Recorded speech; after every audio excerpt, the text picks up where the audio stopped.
Torah Life Ministries, come out of the world. Messiah people seek the truth. Hello, everybody. It's Paul Neeson with Torah Life Ministries, and I'm so excited. I post a lot of videos about things I'm passionate about and things that Yah has spoken to me. And one of those things that I talk about that I don't see a lot of ministries or even people speaking about is the issue of modesty. And I first want to say that modesty is not just about physical appearance. Modesty is an issue of the heart. And I'm so excited when people contact me and telling me that they're able to see some things that I see when it comes to the issue of modesty. And I recently had a woman contact me about her ministry seeking to be more modest. And I just thought it was beautiful what she wrote. So I wanted to connect with her and some people from the ministry and just talk about this change, because this isn't just a personal, and this is a whole ministry here that's looking to change and to see things. So I just wanted to get their ideas of where this changed. And, you know, did they read a scripture? Did it come to one of them? Did it come to all of them at the same time? And just chat with them. So let me introduce them now. They're in the state of Washington. Hello, this is Paul Neeson, and say hello to the Torah Life audience. Hello. Hello. Great. Why don't you introduce yourselves and tell everybody a little about your ministry? My name is Clint Dunn. I'm the abbot at Adam Kara Ministries Monastery in South Cle Elum.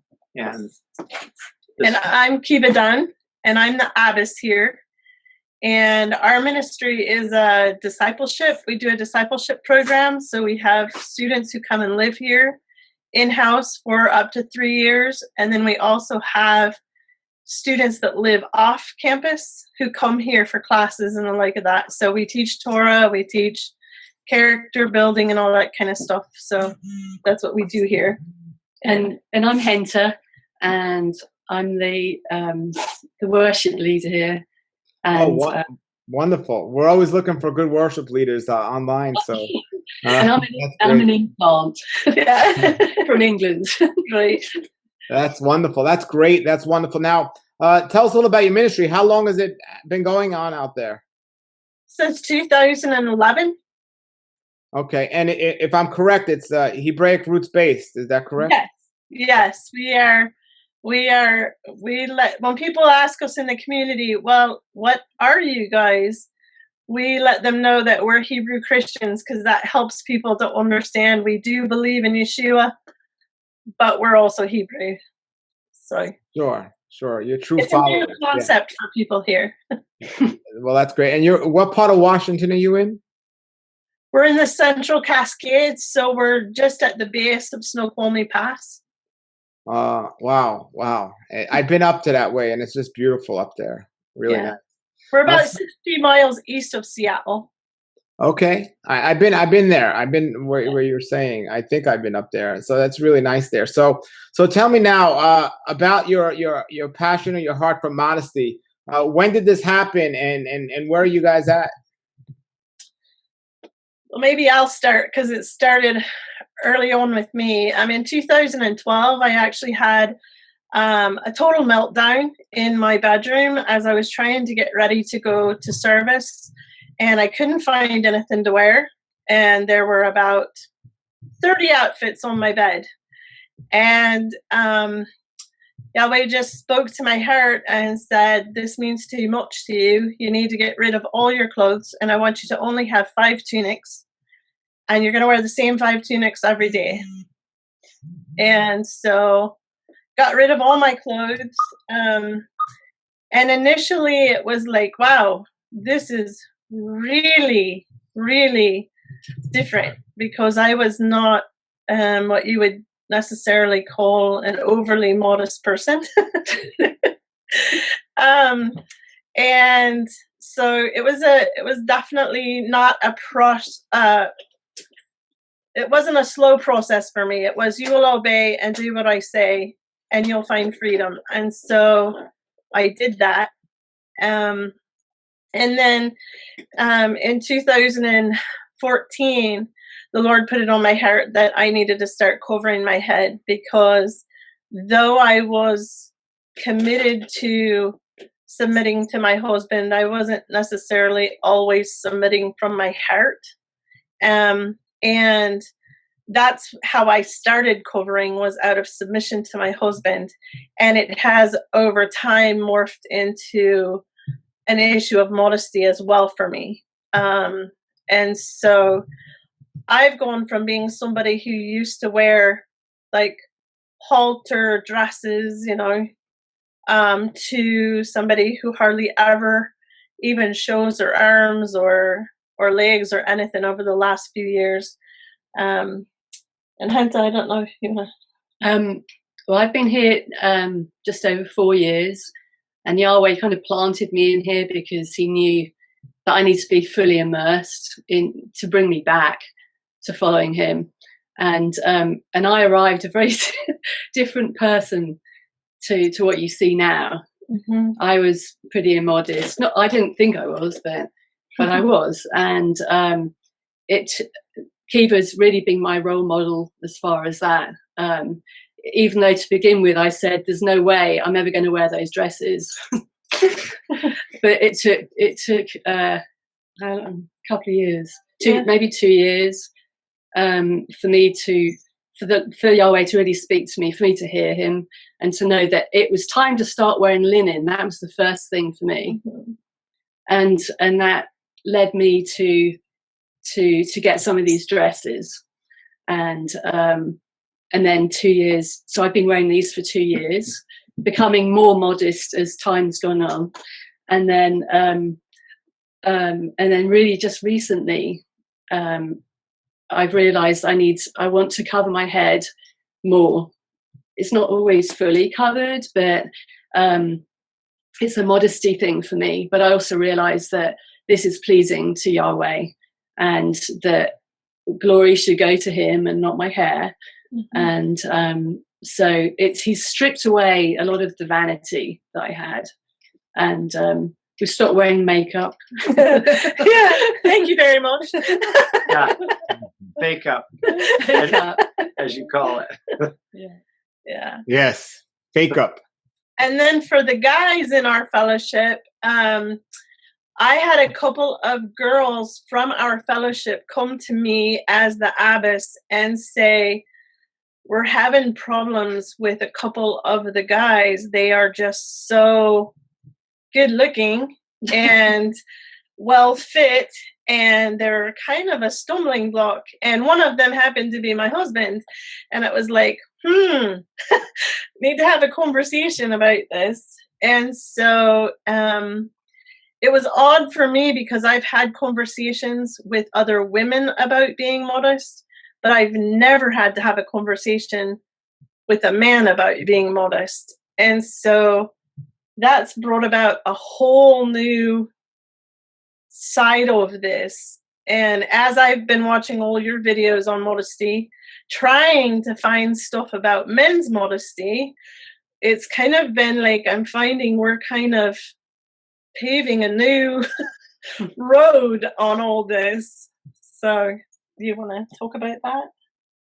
Well, for me, I just thought that I thought guys were motivated by their eyes, but not women, and so it's like I thought, well, yeah, if I see a low cut dress, and see cleavage or something, my eyes want to do a double take, and it's like, okay, I need to not have my eyes go that way.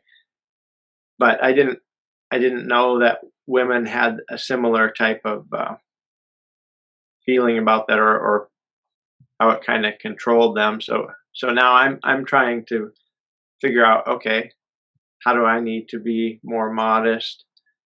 And recently, I mean, we just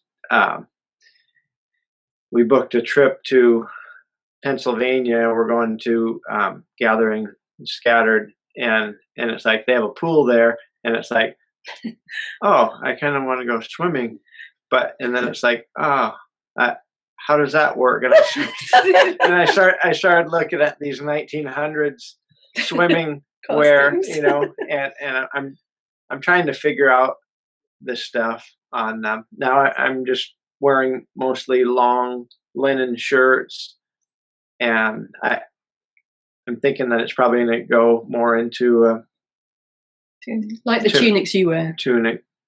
But and just a side note, I know you do teaching on beards, and I just have to say that this is 3 months, and it really doesn't grow. Yeah. What are you talking about? He has a beard. Exactly. Yeah. But I shaved it 3 months ago because her oldest son said that well, I shaved mine once and it came in blotchy. Shaved it again, came in a little better, and shaved it a third time. He's got a big, massive beard and now. now it's all full beard. And so I thought, well, I'm going to try and shave it off once, and then I'm like, whoa, it's not really growing. I look funny without a beard. Let me just remind you, we don't have any cursing on the show tonight, so don't say that word. Yes. The S word. Yes. But no, very good. No, your beard looks great, and leave it alone. It'll be fine. You know, leave it up to Yah. Let him be work on that masterpiece, and that's fine. So thank you for that. I did have one thing I wanted to tell you about the guys' response when I talked to them about being modest. The attitude was, well, stop looking at me.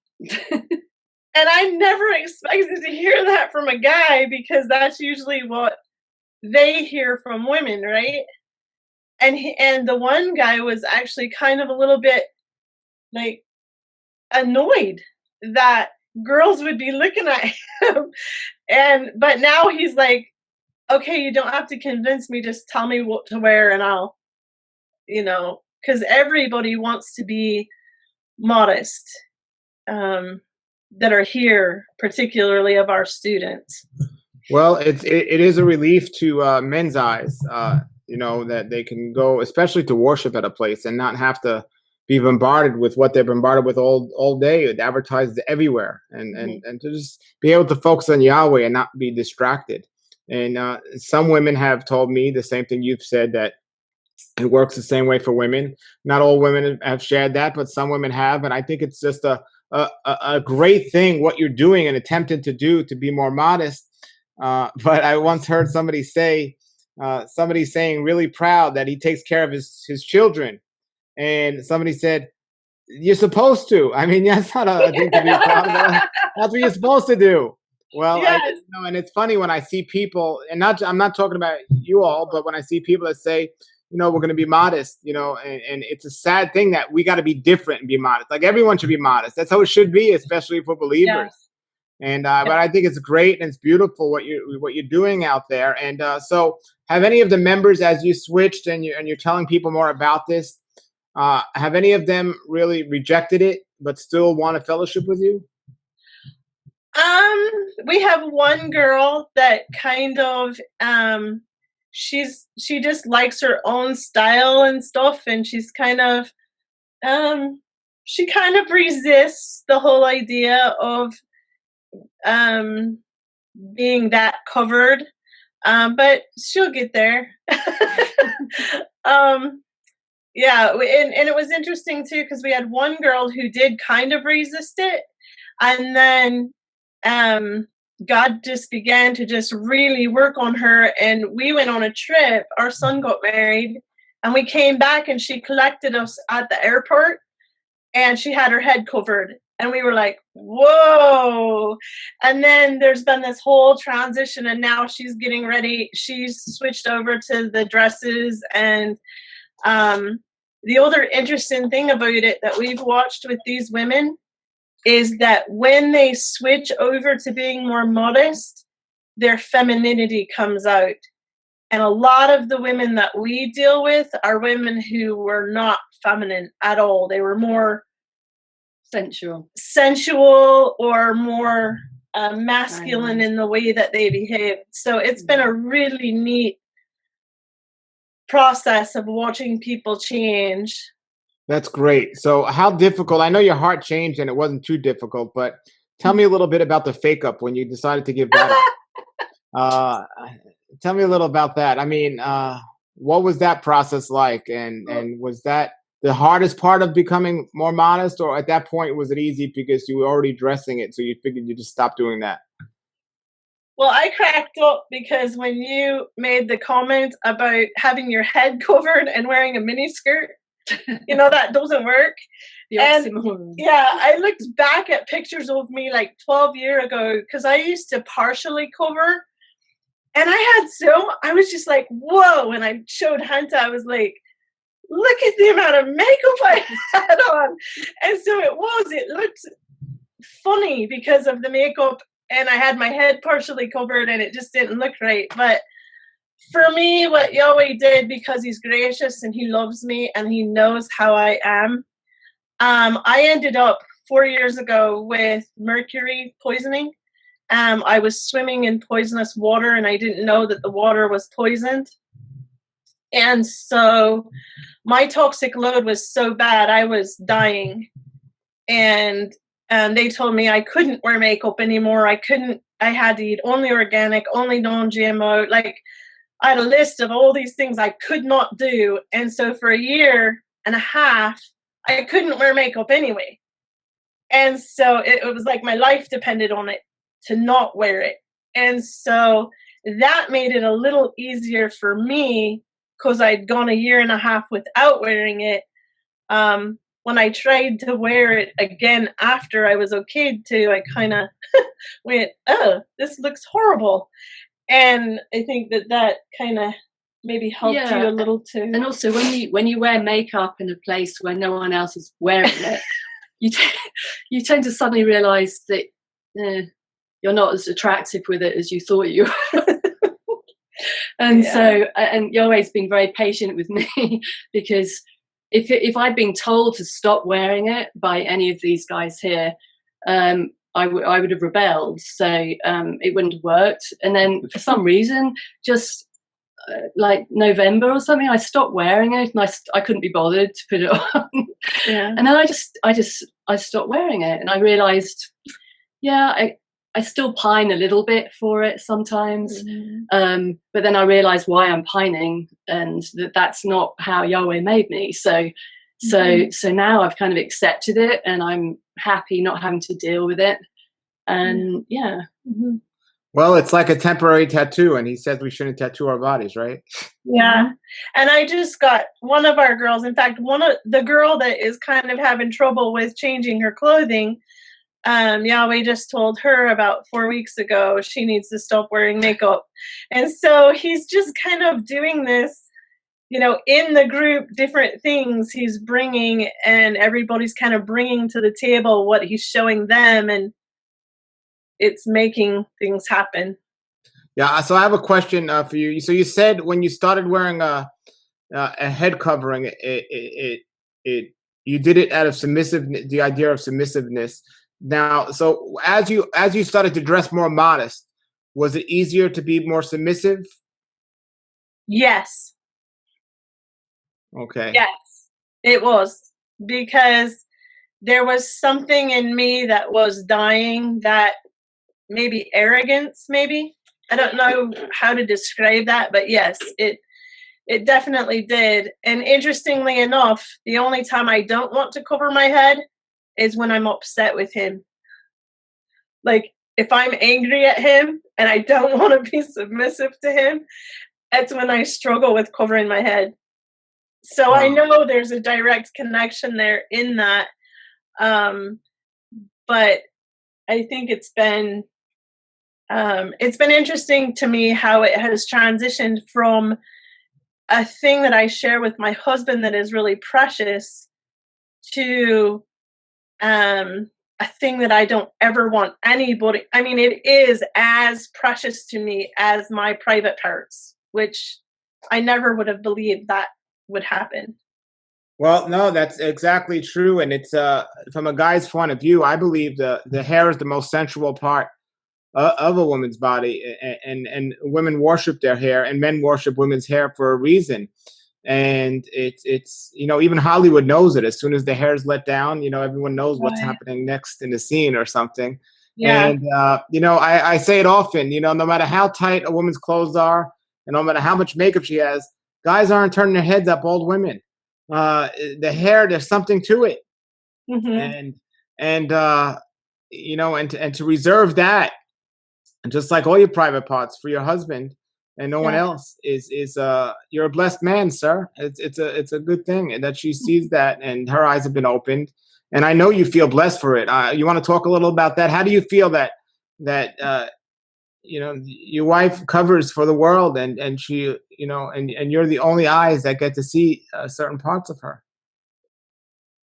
Well, I can just say that at first I was just like,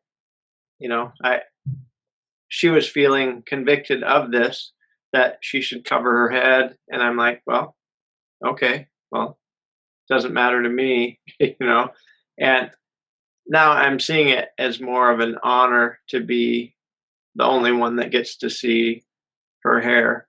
And she'll, it's funny how, if someone might come in, right, and she's uncovered, and it'll be like she is Naked. She's like, oh, Sure. But Sure. here's the cool part about this, Paul, is when we got married, I had 20-inch long hair, big hair. And I've had my hair dyed or some kind of craziness since I was like 15 years old. And so when we got married, that's how it was. And then the Lord put it on my heart to shave it off completely, like completely shaved off. And my hair was just as much an idol to me as my clothes were. And you talk about women idolizing their hair. I idolized my hair.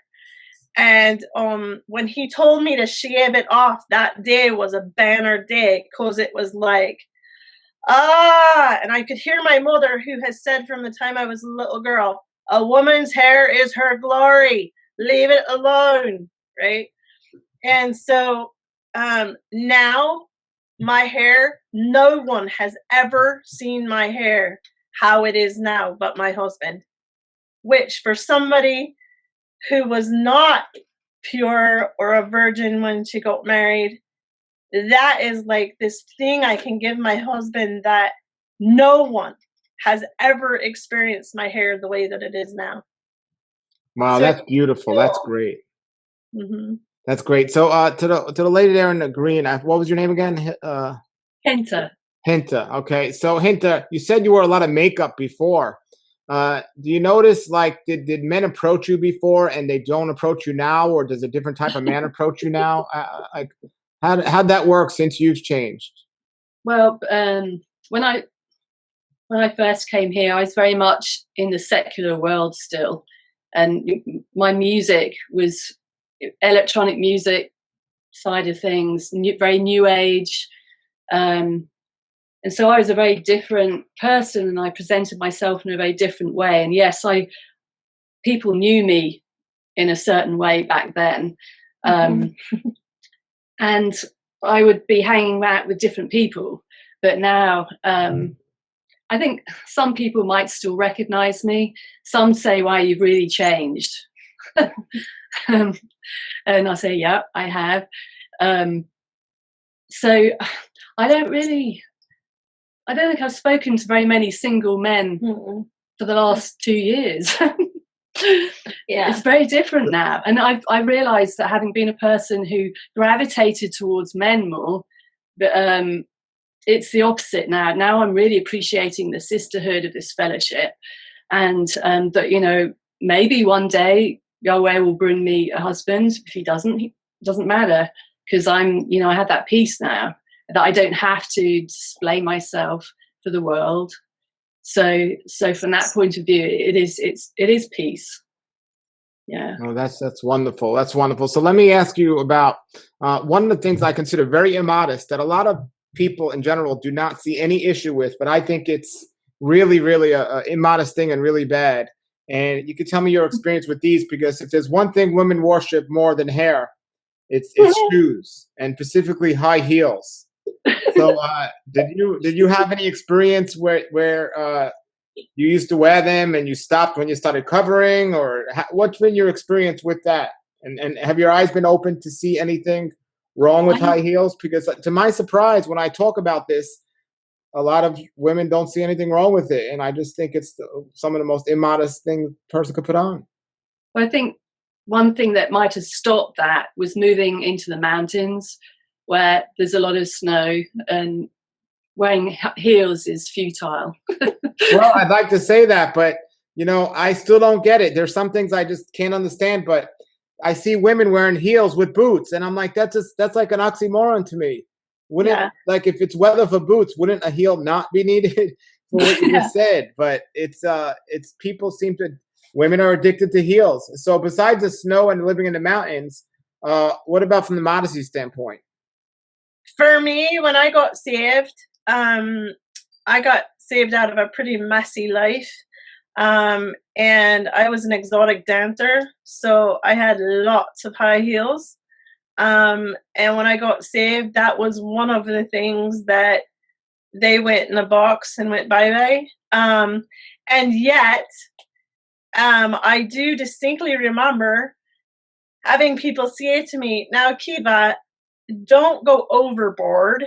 Just throw out the stilettos and the, you know, all of that, but you don't have to throw out the pretty pumps that, you know, just make you look nice, you know. And so I did wear heels when I wore shoes. I'm a barefoot kid, so I tend to go barefoot whenever I can.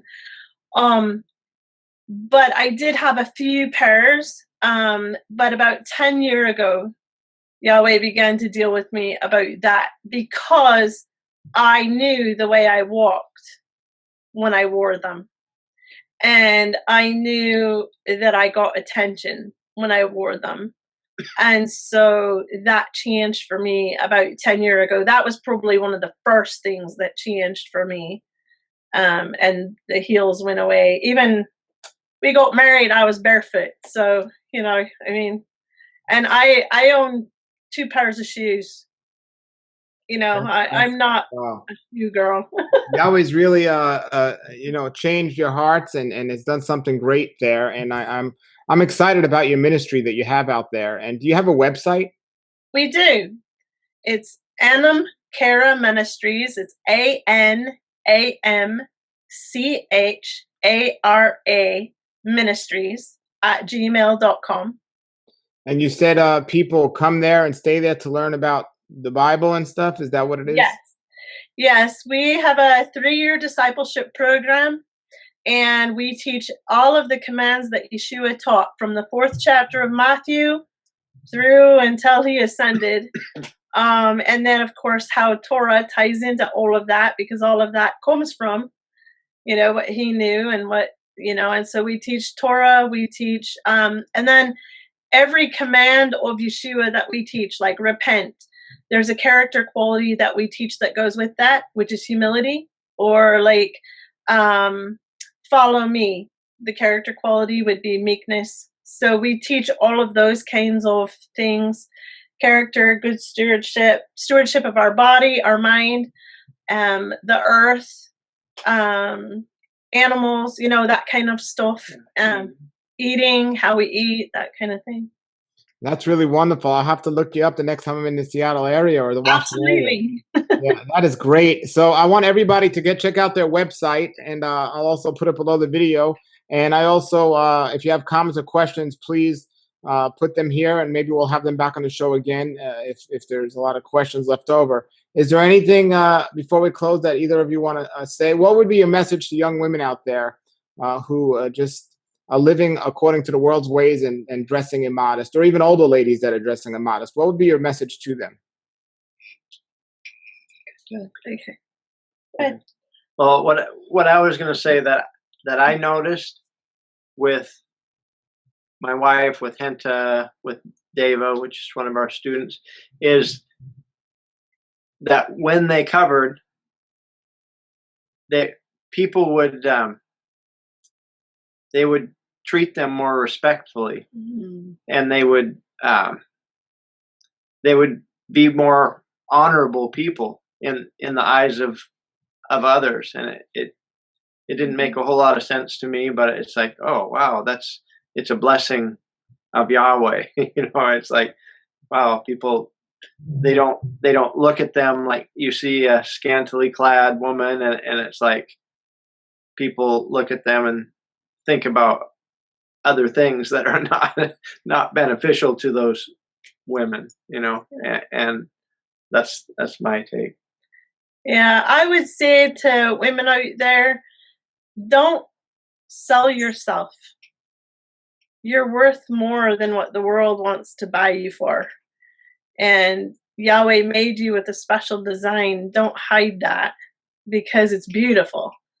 And when you are only in Him, when you are modest, and when you are as He meant for you to be made, there's a natural, gentle spirit that comes out, and people do honor you and respect you more and will value you more, because they will know that you value yourself more.